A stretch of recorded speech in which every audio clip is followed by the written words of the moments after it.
दोस्तों नमस्कार। आज की खबर थोड़ी सी जरा हट के है, जरा दिल थाम के सुनिएगा, क्योंकि ये खबर जो जुड़ी हुई है वो राहुल गांधी से जुड़ी हुई है। ये खबर जुड़ी हुई है शेयर मार्केट के घोटाले से। ये खबर जुड़ी हुई है उस नाजायज संबंधों से जो नाजायज संबंध प्रधानमंत्री मोदी के नायडू के साथ हैं। इस गठबंधन की और ठगबंधन की क्या कहानी कहूं जो प्रधानमंत्री मोदी ने नायडू के साथ किया है। क्या नायडू को अप्रत्याशित रूप से फायदा कराया गया शेयर मार्केट में?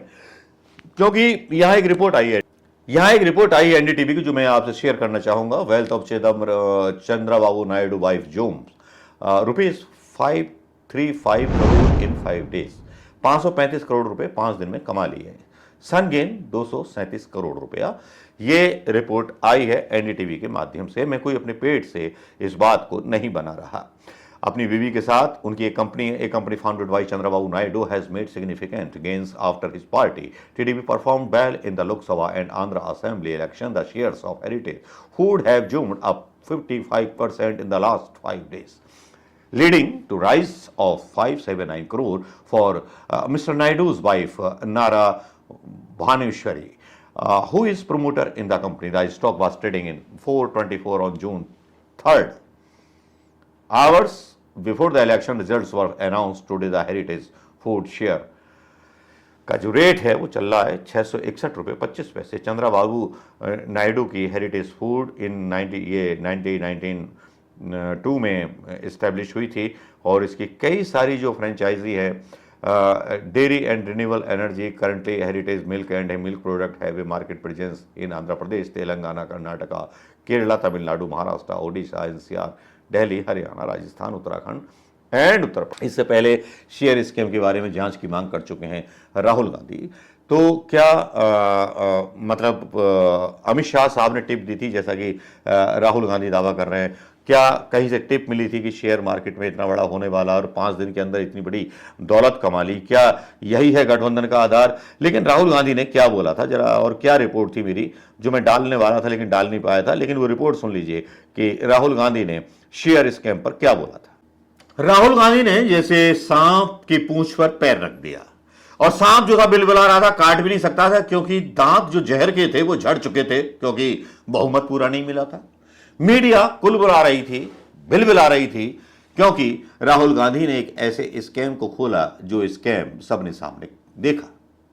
जिस स्कैम के बारे में चर्चा कुछ यूट्यूबर्स ने की और सबने की, जानते होंगे उस स्कैम को, वो है शेयर घोटाला स्कैम, जिसके बारे में अमित शाह और प्रधानमंत्री मोदी को सुना गया, देखा गया, ये कहते हुए पहले ही खरीद लेना, उसके बाद देखिए कितना बूम जाता है। लेकिन जिस दिन रिजल्ट आए और जितना बीजेपी को ही था, उसी दिन शेयर मार्केट टूट गया। लोगों ने तो शेयर लेकर रख लिए थे, बम्पर तेजी पे था शेयर मार्केट। वैसे सरकार कोई रियायत नहीं देती, जीएसटी में कोई रियायत नहीं देती मिडिल क्लास को इनकम टैक्स में, और मिडिल क्लास अगर शॉर्टकट रास्ता स्टॉक मार्केट के जरिए ढूंढता है कि हम ये खर्चे कैसे करेंगे और कैसे निपटाएंगे, कैसे सेविंग्स और कैसे इंटरेस्ट को करेंगे, इस तरह के घोटाले परिवारों के साथ हो जाते हैं और कई परिवार आत्महत्या कर देते हैं। ये हर्षद मेहता का घोटाला तो सुना होगा, पिक्चर भी देखी होगी। उससे भी बड़ा घोटाला है ये एक दिन का, और सरकारी घोटाला है, जिसमें प्रधानमंत्री भी इन्वॉल्व हैं और अमित शाह भी इन्वॉल्व हैं। इनके खिलाफ एफआईआर होनी चाहिए, सीबीआई जांच और ईडी की जांच होनी चाहिए। कायदा तो यही कहता है। जब किसी के भी यहां ईडी पहुंच जाती है, सीआईडी पहुंच जाती है, इनकम टैक्स वाले पहुंच जाते हैं, तब फिर मोदी और शाह क्या आम आदमी नहीं है?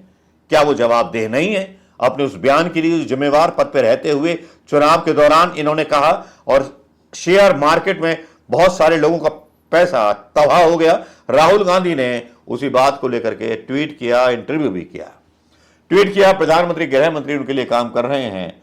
एग्जिट पोल्टर्स और मित्र मीडिया ने मिलकर हिंदुस्तान के सबसे बड़े स्टॉक मार्केट स्कैम की साजिश रची है। 5 करोड़ छोटे निवेशक परिवारों के 30 लाख करोड़ रुपए डूब चुके हैं। हम मांग करते हैं ज्वाइंट पार्लियामेंट्री कमेटी गठित कर इस क्रिमिनल एक्ट की जांच होनी चाहिए। ये राहुल गांधी मांग करते हैं।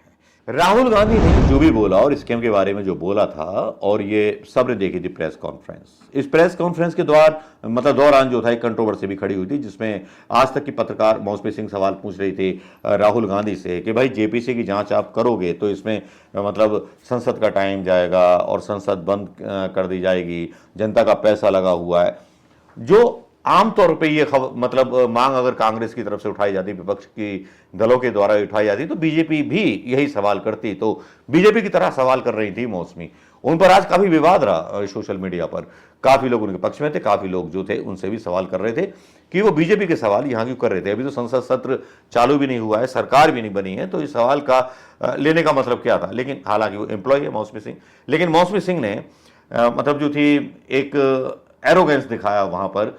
बोला आप मुझ पर कैसे आरोप लगा सकते हो, क्योंकि राहुल गांधी ने बोल दिया था कि ये तो पार्टी लाइन का मतलब बीजेपी की लाइन है, आप क्यों कर रही हो, उनकी ड्रेस पहन लो आप। राहुल गांधी के ताने पर जो थी झुंझला गई थी मौसमी। लेकिन नहीं होना चाहिए, पत्रकार को अपना धैर्य नहीं खोना चाहिए। नेता ने तो अपना धैर्य नहीं खोया और आराम से सवालों का जवाब दिया कि मैंने क्यों बोला, क्योंकि ये मांग हम जब संसद में करेंगे तो बीजेपी यही बोलेगी जो आपने सवाल हमसे पूछा। लेकिन राहुल गांधी से भी सवाल पूछने लगे अजीत अंजुम जैसे लोग और सारे लोग। लेकिन ये शेयर घोटाले का जो वीडियो है वो देख लिया होगा आपने, और इसके बाद अब सवाल उठता है कि भैया, कि मुझे भी भैया कहने की आदत पड़ गई, राहुल गांधी बोलते हैं भैया भैया, तो मैं भी भैया भैया की आदत पड़ गई है। उनके लेक्चर्स काफ़ी देखता हूँ आजकल, काफ़ी लेक्चर्स में उनके सुधार हो गया है, एकदम आक्रामक हो गया, फाड़ू हो गया है। और जिस फाड़ू को देख करके प्रधानमंत्री मोदी आज अपने भाषण में संसद भवन में भी जहाँ पर बोल रहे थे, वो राहुल गांधी छाया हुआ था उनके दिमाग में। बोल रहे थे, भाषण दे रहे थे, लेकिन वो जिस तरह से विपक्ष पर वार कर रहे थे वो इतना बुरा लग रहा था। मतलब ये आदमी के पास कुछ है ही नहीं, आगे का विजन कुछ है ही नहीं।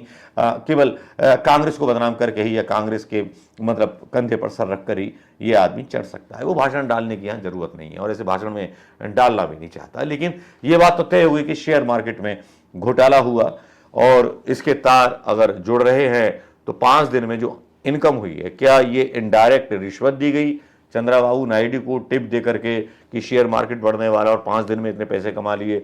इनके जो शेयर थे वो इतने बढ़ गए कि 5 दिन में 535 करोड़ रुपए कमा लिए, बेटे ने 237 करोड़ रुपए कमा लिए। क्या नेताओं को यही खेल होता है? आम आदमी को तो कुछ हाथ नहीं लगता। लेकिन सवाल वही सरमाए खड़ा रहता है, सवाल एक ही होता है, शेयर मार्केट में घोटाला हो या कुछ हो, लेकिन आम आदमी, अयोध्या का आदमी अपने उजड़े हुए मकानों को, उजड़े हुए चमन को देखता है। भले ही राम मंदिर भव्य बन गया हो, लेकिन भव्य परिवारों की जिंदगी नहीं बनती।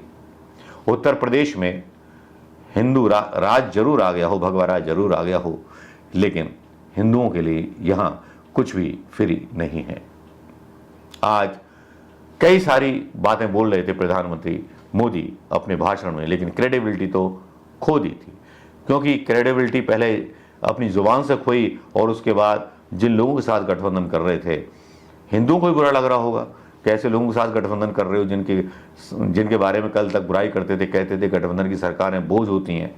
कितना अच्छा होता कि आप विपक्ष में बैठते और मौका देते राहुल गांधी को और अखिलेश यादव को कि आइए आप बनाइए सरकार। क्योंकि मुझे याद है कि जब राजीव गांधी की सीटें विश्वनाथ प्रताप सिंह से ज़्यादा थीं 89 में, तो उन्होंने विश्वनाथ प्रताप सिंह को न्योता दिया था बनाइए सरकार, लेकिन वो अपने आप को प्रूव नहीं कर पाए थे। लेकिन राजीव गांधी जैसी हिम्मत आप नहीं जुटा पाओगे, क्योंकि आपने इतने घोटाले कर रखे हैं। आपको डर लगता है कि राफेल फाइल खुल जाएगी, आपको लगता है शेयर मार्केट की फाइल खुल जाएगी, आपको लगता है ईडी आईडी की फाइल खुल जाएगी, आपको लगता है कि इलेक्शन कमीशन चेंज हो जाएगा, तो फिर मेरा क्या होगा। हाय रे सत्ता तेरी यही कहानी। सत्ता के लिए किसी के भी साथ मिलकर कर लो जनता के साथ मनमानी। नमस्कार, जय हिंद दोस्तों।